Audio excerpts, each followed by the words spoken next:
Ito next question. Paano kung yung titulo nakasangla? Kailangan ba natin magbayad ng estate tax or kailangan pa ba natin isettle muna yung sangla? Hindi. Yung annotation. Annotation, oo. Yeah. Pwede magbayad ng estate tax kahit nakasanla ang property kasi ang kailangan mo naman i-present is yung certified true copy kasi 'di ba pag nakasanla yung title is nandun sa ano yan nandun sa pinagsanlaan certified true copies makukuha mo naman yan sa sa Registry of Deeds.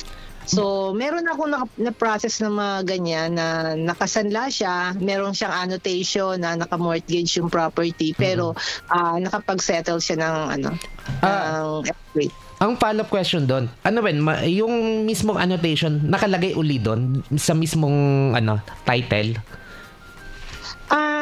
Ano pa lang naman sir, availment pa lang naman ng estate tax. Pagbabayad pa lang naman. Nakalagay po, naka-annotate na nakasanla yung property.